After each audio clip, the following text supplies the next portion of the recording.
my gold video where I show you how to make low voltage DC electrolysis gold, which I shot a few years ago, hit 10,000 views this week. For those of you people out there that see thousands of views on videos all the time, me and my little channel here, that is monumental.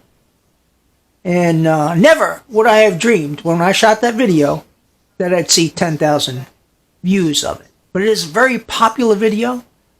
Gold is perhaps one of the most popular nanoparticle supplements there is. And I've done various videos on gold from time to time, but I thought, let's celebrate this fantastic 10,000 views that I've reached on this single video. And of course, maybe those of you that are watching that video would like some updated information on gold and the process.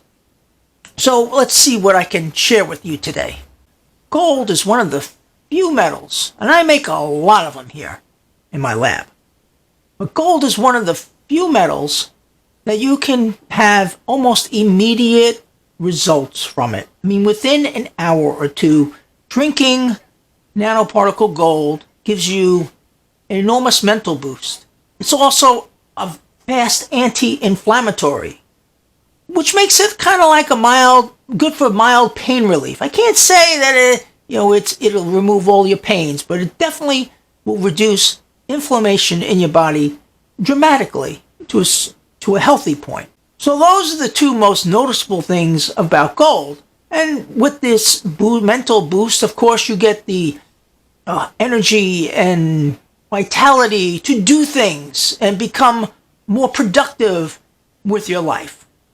And so gold is, people who take gold immediately see results and they're hooked on it. So the gold story starts, of course, with making low voltage DC electrolysis gold, which is the video that's got the 10,000 views.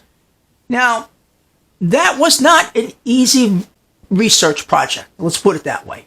I had made the silver, I made copper, pretty simple, in relationship. And then gold came.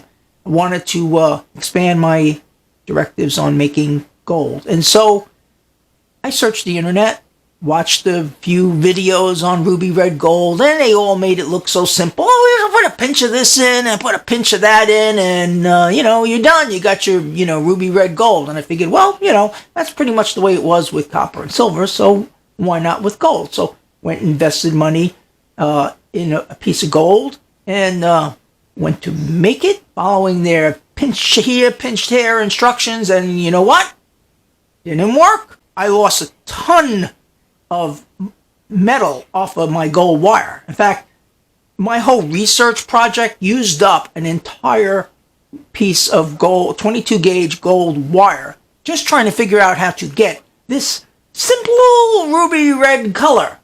I had made gray gold, which is probably around 8 nanometers inside, and then, a couple times I had purple gold, and I had orange gold, never ruby red gold, which drove me insane. And so I enlisted the help of my friend who was a chemist, and the two of us brainstormed what is wrong with the pinch of this and the pinch of that. Well, the gold formula to create ruby red gold is very precise. It takes a specific amount of NaCl, sodium citrate, and corn syrup to make ruby red gold. If you go too little or too high with each of these amounts, you get something else. And what I've come to learn over the years after making lots of different kinds of gold, I'll get to that for a minute, is that the yield that you get on ruby red gold in nanoparticles is quite low, even though the color is striking. I mean, as opposed to this light muted color here, believe it or not, this is a 40 parts per million solution of nanoparticle gold made with an infrared laser. As opposed to low voltage electrolysis ruby red gold, there's only 10 parts per million. Not that there's anything wrong with that, but it's kind of weird because you look in, you say, oh, I got this low voltage electrolysis gold, this bright ruby red, and then if you do wind up transitioning to alternate methods of making gold, either through plasma arc, where you put 15,000 volts of electricity into your gold wires and literally burn the nanoparticles into existence, or you use the laser. The gold coloring is quite light. It's not as deep as the ruby red gold. And you might think, oh my God, I'm not getting, the strength. But the video microscope, which I uses a green laser to capture pictures of the nanoparticles, will tell you otherwise, that these other methods of making gold are superior to ruby red. But I'm not putting ruby red gold down in any sort of category, because its effects is just as wow as the effects that you get with plasma arc gold or infrared laser gold, or blue laser gold for that matter. So we have all of these methods of making gold, and whichever one you choose is fine with you. I mean, I think people find the chemistry of low voltage electrolysis gold kind of cool and compelling, and of course the bright color that you get is like, wow, I think blue laser offers a very cost-effective way of making high concentration, about 30 parts per million concentration of gold with a blue laser, and higher concentrations are possible with the infrared laser, but then we reach the instability region of anything over 60 parts per million. Gold becomes a bit unstable. But let's continue on with the general outline of the popularity of nanoparticle gold. The history of gold goes back thousands of years. It starts with ancient Egypt, maybe even before then. I think what happened was people were attracted to this shiny metal. Well, actually, I think gold was used in energy production, but that's just something else us alchemists kind of theorize on.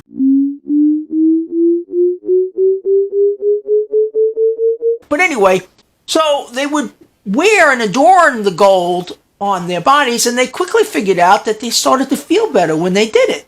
And that's because the gold would be absorbed through the skin and into the body in very small amounts. And this also supports the fact of why when you take nanoparticle gold, you're like, woohoo! Small amounts of gold can go a really long way. So gold became important. And at some point they figured out how to turn gold into a liquid and drink it, and the health benefits of that. Now, I think they made nanoparticle gold back then. That's what I think. But in the Middle Ages, they tried to recapture that formula, and they decided to make gold chloride, and they drank huge amounts of gold chloride, which did not have good results at all, because large amounts of gold chloride is a neurotoxin. So drinking gold and things like that kind of went on a decline after that. And it's just become resurfaced, I suppose, in the 70s, when somebody decided to bring out ruby red gold, and a chemist perfected the formula for ruby red gold. And that formula was not easy to find. Believe me, my chemist and I worked tirelessly to find that formula and then tweak it to get the perfect ruby red gold that we have now, that you see with the low voltage electrolysis video. So that's a brief summary of the history of gold, but it's always been attractive to people. So today, I have various ways of making gold, like I had said before. But whatever way you make gold, you're just going to love the benefits of gold. That's just the way it is. And maybe that'll be your introduction into other nanoparticles as well, like it was for me.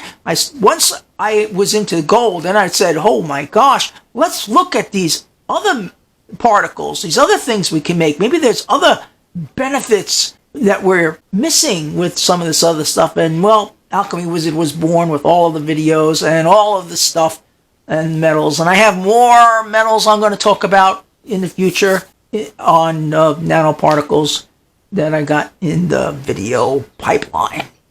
Thank you, everybody, for watching my videos and watching the ruby red low voltage electrolysis video. 10,000 views. Really fantastic. I'm Tom, Alchemy Wizard. Wizards, have a great day.